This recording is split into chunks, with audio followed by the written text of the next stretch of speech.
We are in a room upstairs at Max Function Centre on the waterfront in Wellington, and we have a lovely balcony, and it's very nice. It's sunny outside, which is good. Why are we here? We're here as part of Music Tech Fest. Music Tech Fest is a festival of music ideas that's been happening in London for the last couple of years. And I got involved in the last one, and we've decided to take it on tour. And because I'm a Kiwi, I said, let's bring it here first. What are the key things Music Tech Fest aims to do? Well, it's, like I say, it's a festival of ideas, and so what tends to happen at a Music Tech Fest is there are back-to-back presentations where people come along and say, I invented this thing, let me show it to you, these are the noises that it makes, do you want to come up and play with it?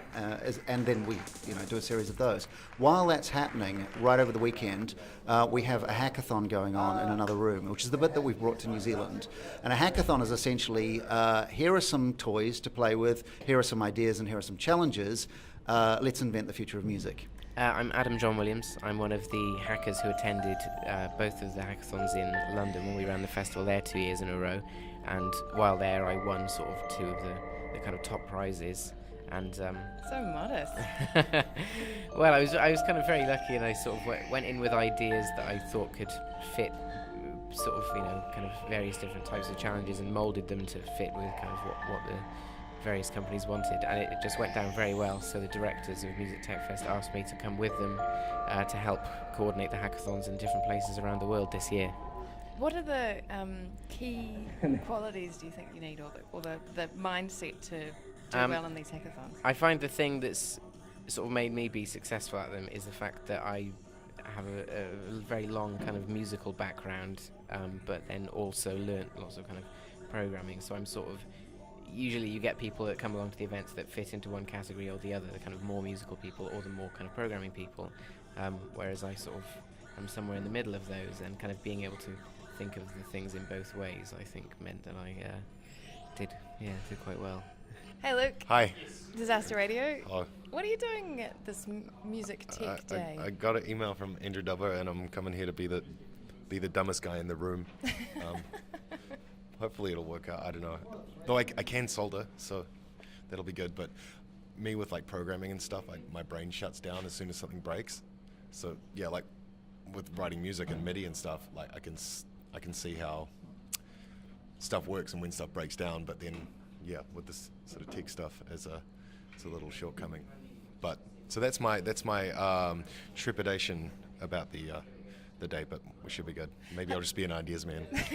Have you got anything you really want to get out of doing this? I've always had this idea to do like a cash register and busk with it and kind of ask for spare change with a controller surface. But so I was up till 3 a.m.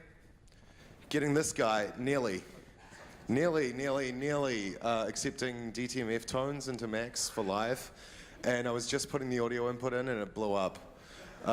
So we killed a circuit breaker and nearly myself. So how did you recover from that? Oh well, that was just my extra for experts. I was trying to do that in the last hour of the setup time after the hackathon finished at midday. So, but our optical auto harp theremin thing worked pretty cool. So it was awesome. Hold on. Optical auto harp theremin thing. Well, yeah, we were using torches as proximity controllers to do MIDI messaging into software. So basically you move a knob and that creates a resistance against the voltage, but you can run a little resistor which takes in light that'll change the resistance. So it's almost like you've got an invisible hand that's moving the slider based upon how much light there is in the room. Yeah, we literally figured that out in the last 5 minutes. Okay, I'm Chris. And what are you up to here, Chris? I'm taking part in the hackathon Why? because it sounded interesting. What's your background? Why is that interesting to you? Musician first, and I became a developer about 4 years ago. Because when you graduate with a music degree, there are no jobs. So yeah, kind of fell in as a programmer, and most of the programming I do is very loosely related to music, although I do have a startup that's music related. But yeah, not really in the sort of stuff we'll be doing today, I guess. What are you wanting to get out of today and tomorrow? Actually, the next 24 hours. I kind of want to learn about like making synths and DSP and all that sort of fun stuff that I don't do in my day-to-day job, kind of peripheral to what I do. So yeah, it seemed like a fun chance to fly down from Auckland and mess around with it. And that, in a nutshell, is more or less what happens at a Music Tech Fest. So that's what we've been doing for the last 24 hours. I hope you found that of interest, enlightening, entertaining.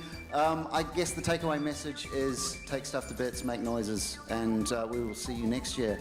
Thank you very much to the British Council, New Zealand Music Commission, and for Sounds Aotearoa for hosting us here. You guys rock. Thank you.